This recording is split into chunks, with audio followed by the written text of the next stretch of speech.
नमस्कार, यूपी की खबरों में आपका स्वागत है। मैं हूं आपके साथ सुरभि राजपूत। बुलेटिन की शुरुआत कर रहे हैं बड़ी खबर के साथ। फर्रुखाबाद से बड़ी खबर इस वक्त की आपको बता दें, दबंगों ने बुजुर्ग पर हमला किया है। पुराने विवाद में धारदार हथियार से ये हमला किया गया। बुजुर्ग के सिर में गंभीर चोटें आई है। साथ ही आपको बताते चले कि इस दौरान बुजुर्गों ने बुजुर्ग के बेटे पर जान से मारने की धमकी भी दी है। ये पूरा जो मामला है वो मुकदमे को लेकर है। दबंगों ने बुजुर्ग पर जानलेवा हमला किया, पुराने विवाद में धारदार हथियार से वार किया और इस वार में बुजुर्ग के सिर में गंभीर चोटें भी आई। दबंग मुकदमा वापसी को लेकर लगातार दबाव बना रही हैं। बुजुर्ग को दी है जान से मारने की धमकी, साथ ही साथ बेटे को भी जान से मारने की धमकी दी। राहगीरों ने बुजुर्ग के साथ मारपीट होते देखा तो राहगीरों ने बुजुर्ग को बचाया।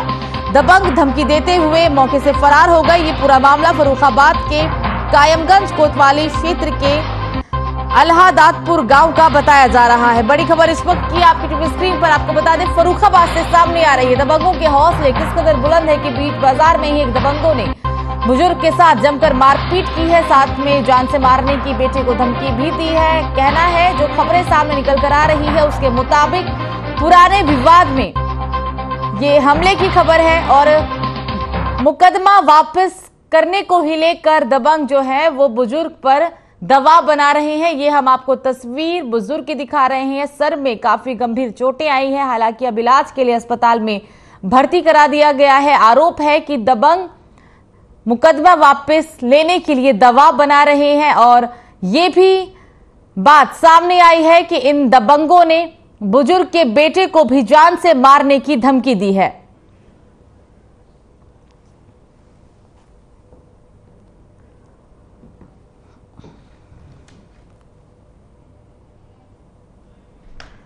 तो नोएडा से सांसद महेश शर्मा, एनईए के अध्यक्ष विपिन मल्हन और उपाध्यक्ष सुधीर श्रीवास्तव ने आर्यन टीवी पर नववर्ष की सभी देशवासियों को शुभकामनाएं दी। इस दौरान उन्होंने ये भी कहा कि ये साल सभी के लिए अच्छा और मंगलमय हो।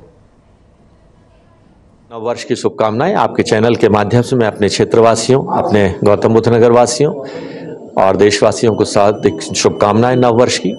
नई उमंगों, नई आशाओं, नए विश्वास के साथ हमारे यशस्वी प्रधानमंत्री नरेंद्र मोदी जी और मुख्यमंत्री योगी आदित्यनाथ जी के नेतृत्व में अपना ये गौतम बुद्ध नगर, अपना देश, अपना प्रदेश नई ऊंचाइयां छुए। हम सबके घर में सुख, समृद्धि और स्वास्थ्य का तार्पण हो। समस्त देशवासियों को और हमारे गौतम बुद्ध नगर जनपद के सभी को नव वर्ष की बहुत बहुत शुभकामनाएं देता हूं। ये वर्ष हमारे लिए बहुत मंगलमय हो, सभी का उद्योग विकास वाला हो और जो एक वैश्विक बीमारी पूरे विश्व में कोविड नाम की चल रही है उसकी दस्तक इस वर्ष हमारे देश में ना हो, ताकि हम सब लोग निश्चिंत होकर अपना व्यापार कर पाएं और अपना जीवन अच्छे से व्यतीत कर पाएं। पुनः आप सबको बहुत बहुत बधाई, नव वर्ष मंगलमय। अपनी एसोसिएशन की तरफ से सभी को नए वर्ष की बहुत बहुत शुभकामनाएं देता हूं। धन्यवाद।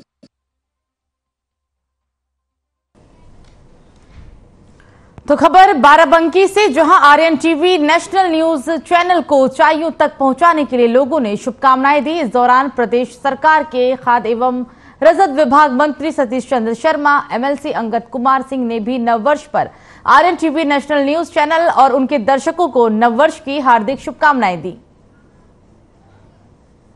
टीवी चैनल को नए वर्ष के अवसर पर मैं पूरे चैनल परिवार के साथ साथ सभी प्रदेशवासियों को अपनी तरफ से बहुत बहुत शुभकामनाएं देता हूं और आने वाला वर्ष सभी देशवासियों, प्रदेशवासियों के लिए मंगलकारी हो, ऐसी अपनी तरफ से शुभकामनाएं व्यक्त करता हूं। आर्यन टीवी नेशनल के सभी दर्शकों को और उस टीवी के चैनल के सभी कार्यकर्ताओं को नव वर्ष की बहुत बहुत हार्दिक शुभकामनाएं। आने वाला नव वर्ष आपके लिए सुख, समृद्धि और आप प्रदेश के सबसे अच्छे चैनल में इस्टेब्लिश हो, ऐसी भगवान से प्रार्थना करते हैं और समस्त प्रदेशवासियों और देशवासियों को भी बहुत बहुत हार्दिक नव वर्ष की बहुत बहुत हार्दिक शुभकामनाएं देते हैं। तो अब खबर राजधानी लखनऊ से, जहां Aryan TV national news channel को ऊंचाइयों तक पहुंचाने के लिए लोगों ने शुभकामनाएं दी। इस दौरान लखनऊ के ज्वाइंट सीपी पीयूष मोडिया और डूडा विभाग के सीईओ संजीव सिन्हा ने भी नए वर्ष पर बधाई दी है। लखनऊ पुलिस की तरफ से नए वर्ष की हार्दिक शुभकामनाएं देता हूं और आशा करता हूं कि आप नए वर्ष के दौरान जितने भी कार्यक्रम हैं सभी को बड़े अनुशासन के साथ मनाएंगे और सुनिश्चित करेंगे कि सड़कों पर पार्किंग व्यवस्थित तरीके से हो, यातायात कहीं बाधित ना हो, तेज गति से कोई गाड़ियां ना चलाएं। यदि कोई नशे की हालत में सड़क पर गाड़ी चलाते हैं तो पुलिस को उनके विरुद्ध प्रतिकूल कार्रवाई करने पर बाध्य होना पड़ेगा। सभी लोग को आर्यन टीवी की तरफ से और नए साल की 2023 की शुभकामना देता हूँ। हम बात करते हैं बाराबंकी की। जिले के भारत सेवा संस्थान हथौदा कोटवा सड़क इन दिनों गरीबों के लिए एक वरदान साबित हो रहा है। उत्तर प्रदेश के मुख्यमंत्री रहे चंद्रभानु गुप्त की ओर से गरीबों और बेसहारा जरूरतमंद लोगों के लिए बनाया गया था, जहां आज न सिर्फ गरीब छात्रों के लिए रोजगार देने के लिए बल्कि यहां निःशुल्क प्रशिक्षण भी दिया जाता है, बल्कि गंभीर बीमारियों से पीड़ित मरीजों का मामूली पैसों से उनका बेहतर इलाज भी यहां मिल रहा है। बातचीत के दौरान कार्याधिकारी संजय कुमार सिंह ने बताया है कि उनके संस्थान में लड़कियों के लिए कंप्यूटर, सिलाई, कढ़ाई, ब्यूटी पार्लर सहित टाइपिंग का भी प्रशिक्षण दिया जा रहा है। वहीं उन्होंने ये भी कहा है कि विशेषज्ञ साल भर में हजारों लोगों का ऑपरेशन भी करते हैं।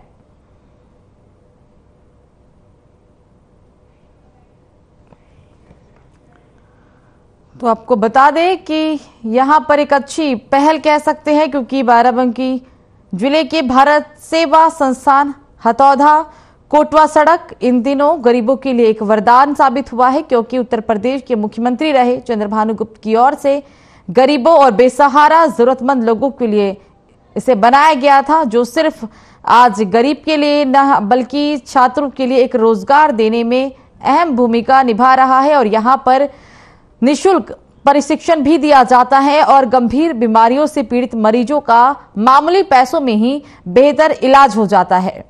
इस दौरान कार्याधिकारी संजय कुमार ने कहा है कि उनके इस संस्थान में लड़कियों के लिए कंप्यूटर, सिलाई, कढ़ाई, ब्यूटी पार्लर सहित टाइपिंग की भी ट्रेनिंग दी जाती है। और साथ ही ये भी उन्होंने कहा है कि विशेषज्ञ साल भर में हजारों लोगों का सफलपूर्वक ऑपरेशन भी करते हैं।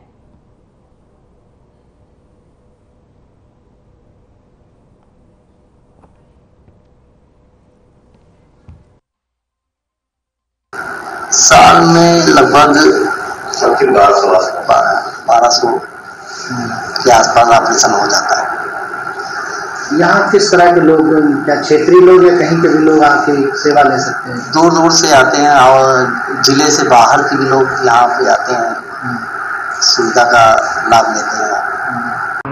ये भारत सेवा संस्थान द्वारा संचालित सीबी गुप्ता हॉस्पिटल है, जो कि आपके कोटवा धाम कोटवा सड़क पे है। और यहाँ पे हर तरह की मेडिकल फैसिलिटीज़ बहुत ही जेन्युइन रेट पे यहाँ पे पेशेंट्स को प्रोवाइड की जाती है। फ्री मेडिकेशंस है, आई ऑपरेशंस है। मैं डेंटिस्ट हूँ यहाँ पे, करीब 10-12 साल से मैं यहाँ पे अपनी सर्विस प्रोवाइड कर रही हूँ। और हर तरह की जो फैसिलिटीज़ है वो यहाँ पे अवेलेबल है। हर तरह के जो भी हर क्षेत्र में जो लेटेस्ट फैसिलिटीज़ है वो यहाँ पे आपको बहुत ही नॉमिनल दाम पे आपको यहाँ पे अवेलेबल है।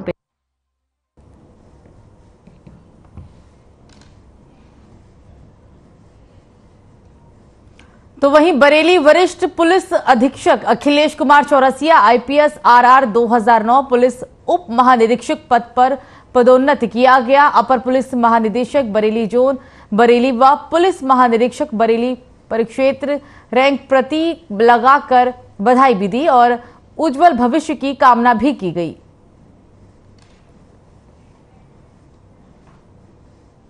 तो आपको बता दें कि बरेली में वरिष्ठ पुलिस अधीक्षक Akhilesh Kumar Chaurasia IPS RR 2009 police उप महानिरीक्षक पद पर पदोन्नत किए गए हैं। साथ ही अपर पुलिस महानिदेशक बरेली जोन बरेली व पुलिस महानिरीक्षक बरेली परिक्षेत्र रैंक प्रतीक लगाकर बधाई दी गई और उनके उज्जवल भविष्य की कामना की गई है।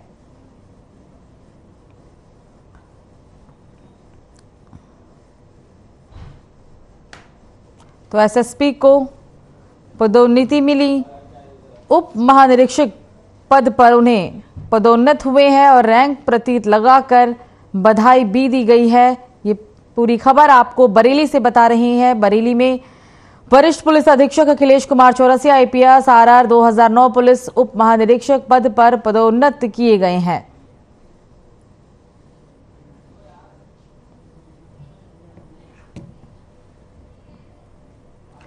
तो फिलहाल एक छोटे से ब्रेक के लिए रुक रहे हैं।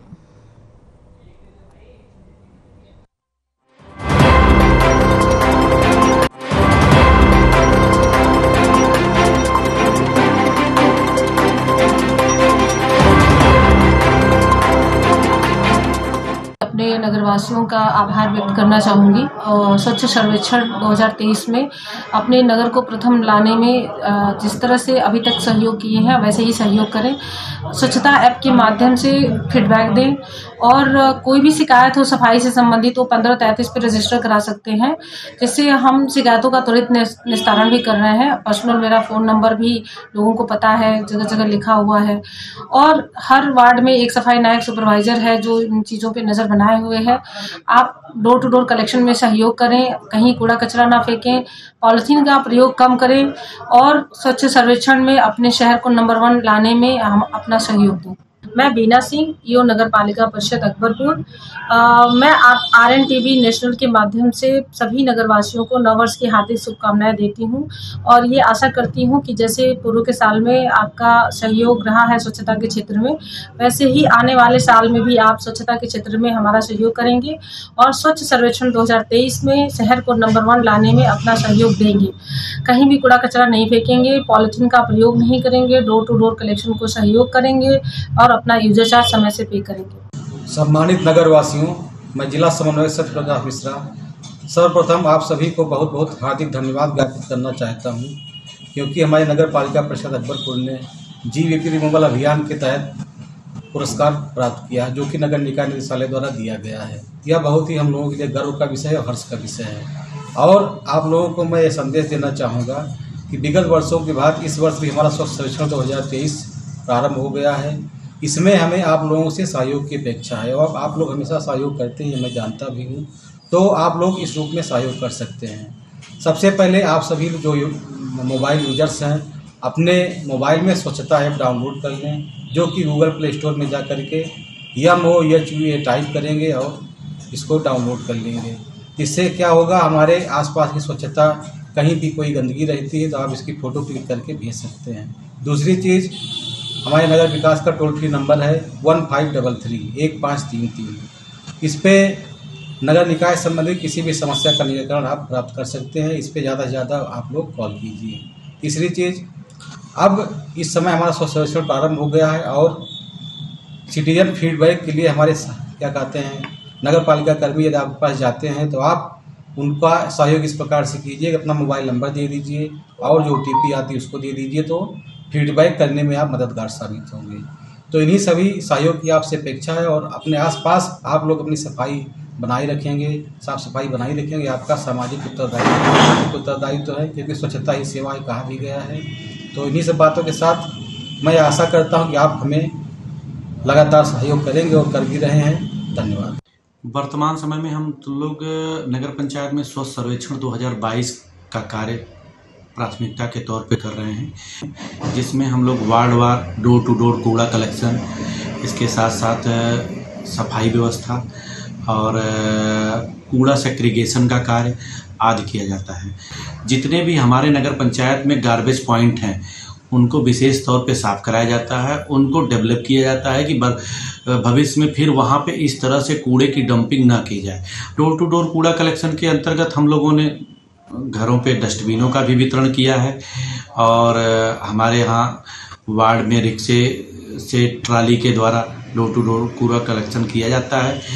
कूड़ा सेग्रीगेशन और डोर टू डोर कूड़े कलेक्शन को 100% लागू करेंगे और जो भी हमारे यहाँ कबाड़ से चीज़ें लोगों के घरों में डस्टबिनें आदि खराब होती हैं उनको लोग सौंदर्यीकरण करके उनसे बाहर न फेंकें, उनको गमलों के रूप में अन्य सुंदर व्यवस्थाओं के रूप में अपने प्रयोग करें। इसके लिए भी हम लोग जागरूक लोगों को कर रहे हैं। सबसे ज़्यादा आज के समय में सबसे ज़्यादा अगर कूड़े की मात्रा बढ़ती है तो वह प्लास्टिक के कारण ही बढ़ती है और वह हमारे पर्यावरण के लिए भी नुकसानदायक है।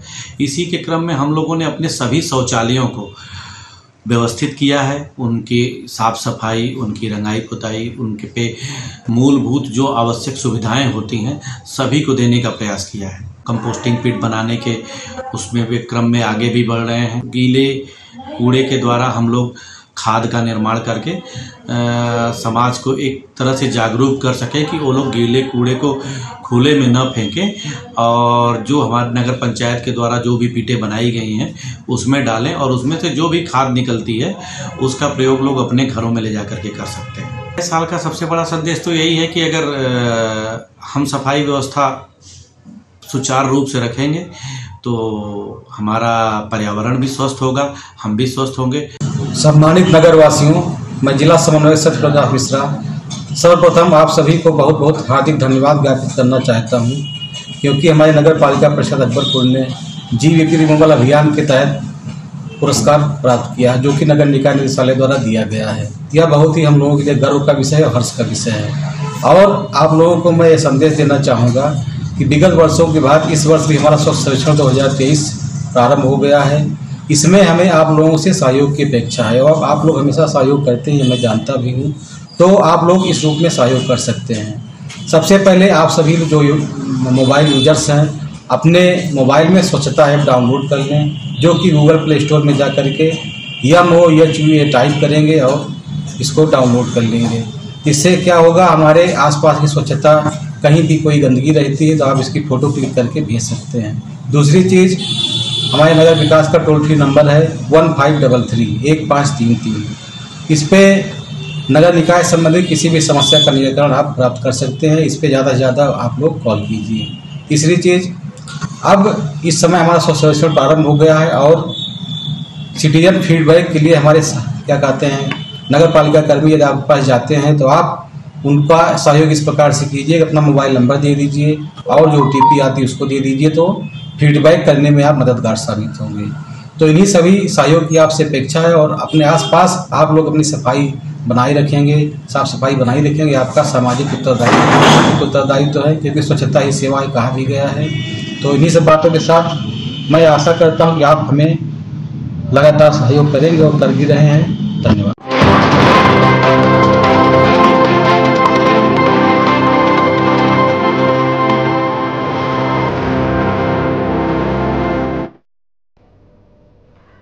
तो ब्रेक के बाद एक बार फिर से आप सभी का स्वागत है। खबरों में आगे बढ़ेंगे, बात करेंगे फर्रुखाबाद की, जहां पर बीते 5 दिनों से कड़ाके की सर्दी के बीच आशा कार्यकर्ता का अनिश्चितकालीन धरना जारी है। बता दें कि आशा कार्यकर्ताओं ने वेतन और राज्य कर्मचारी का दर्जा दिलाने की मांग को लेकर धरना किया है। साथ ही साथ करीब 35 से 40 आशा कार्यकर्ता इस धरने में शामिल हैं। उनका साफ तौर पर कहना है कि जब तक उनकी मांगें पूरी नहीं होंगी तब तक ये आंदोलन जारी रहेगा। तो वहीं CMO के आश्वासन के बावजूद वो काम पर लौटने के लिए तैयार नहीं है। आशा कार्यकर्ता का ये भी कहना है कि जब तक लिखित में आश्वासन नहीं मिलेगा तब तक वो आंदोलन खत्म नहीं करेंगी। इस मामले को लेकर CMO अविनेंद्र कुमार ने बताया है कि एक वेतन जो भी निर्धारित हुआ है उनको मिल चुका है, काम तो प्रभावित हो ही रहा है, समझाने का प्रयास भी लगातार किया जा रहा है, लेकिन ये लोग मानने को ही तैयार नहीं है। हम लोग शासन को अवगत कराएंगे।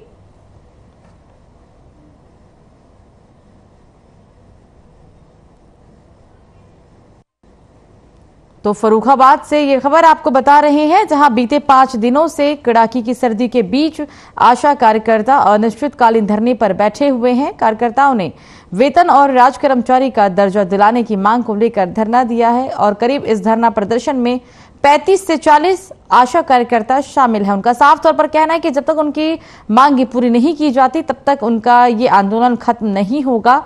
हालांकि इस बीच CMO ने उन्हें आश्वासन भी दिया, लेकिन CMO के आश्वासन के बावजूद वो काम पर लौटने के लिए तैयार नहीं है। आशा कार्यकर्ता का कहना है कि जब तक लिखित में आश्वासन नहीं मिलेगा तब तक आंदोलन खत्म नहीं होगा। इस मामले में CMO ने यह भी कहा है कि जो एक वेतन को निर्धारित किया गया था वो उन्हें दिया भी जा चुका है, काम भी प्रभावित हो रहा है, समझाने का प्रयास भी लगातार किया जा रहा है, लेकिन लोग मानने को तैयार नहीं है और अब हम लोग शासन को इस बात से अवगत कराएंगे।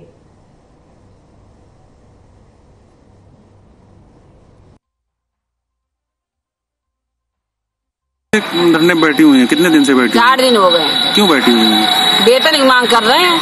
वेतन नहीं मिल रहा है? नहीं, वेतन कुछ नहीं, हम लोगों के लिए कुछ है ही नहीं। अच्छा, तो क्या मांगे हैं आपकी? हमारी मांगे ये है कि मोबाइल पे काम नहीं करेंगे, राज्य कर्मचारी का दर्जा दिया जाए और 18,000 वेतन किया जाए।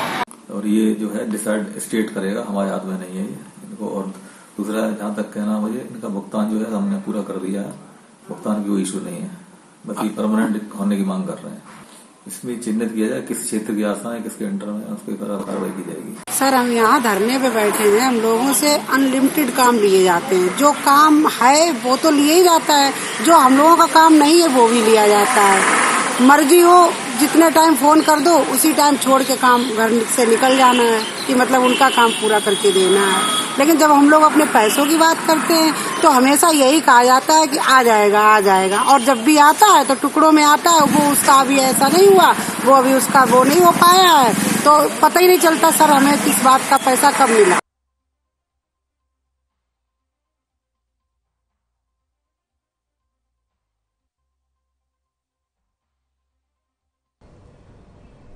तो वहीं फर्रुखाबाद के पांचाल घाट पर मेला श्री रामनगरिया का आगाज 6 जनवरी से होने जा रहा है और इससे पहले ही तैयारियों को लेकर प्रशासन कोई कसर नहीं छोड़ रहा है। मेले में किसी प्रकार की अव्यवस्थाएं ना हो, इसीलिए लगातार प्रशासन इस ओर ध्यान भी दे रहा है। वहीं शुभारंभ से पहले ही पूरा गंगा क्षेत्र कल्पवासियों के तंबुओं से पट गया है। आपको बता दें कि इससे पहले संतों ने गंगा में गिरने वाले नाले को लेकर कई बार आवाज उठाई, लेकिन प्रशासन ने नाले को बंद करने को लेकर कोई भी पहल नहीं की, जिससे नाराज होकर साधु संत ने घोषणा की है कि 2 जनवरी तक अगर गंगा में नाला गिरना बंद नहीं हुआ तो संत समाज में 2 जनवरी शाम 4 बजे से अनशन पर बैठ जाएंगे।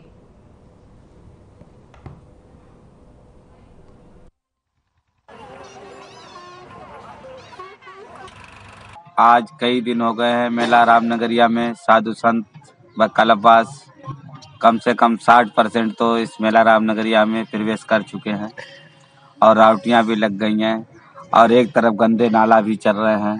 बड़ी शर्मनाक बात है प्रशासन को कि मेला लगने से पहले उस नाले का प्रतिबंध कराया जाता, लेकिन ऐसा नहीं हुआ।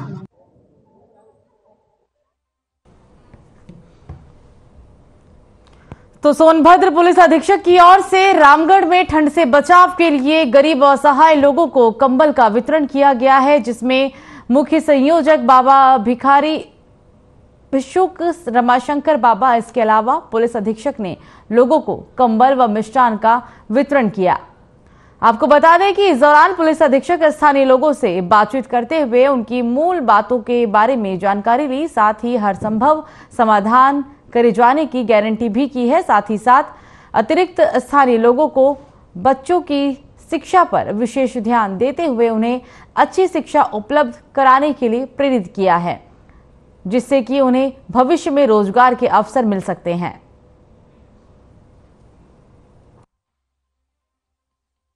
ये भिखारी भोले सेवा ट्रस्ट के द्वारा भी हुआ है और जनपद के दानदाताओं के द्वारा हुआ है। कुछ हमारे पुलिस प्रशासन की भी इसमें कंबल में सहयोग किए हैं, जो आज नए वर्ष के शुभ अवसर पर हर साल के भांति इस साल भी हजारों कंबल इन गरीब आदिवासी वनवासी माताओं के द्वार के लिए हमारे मुख्य अतिथि।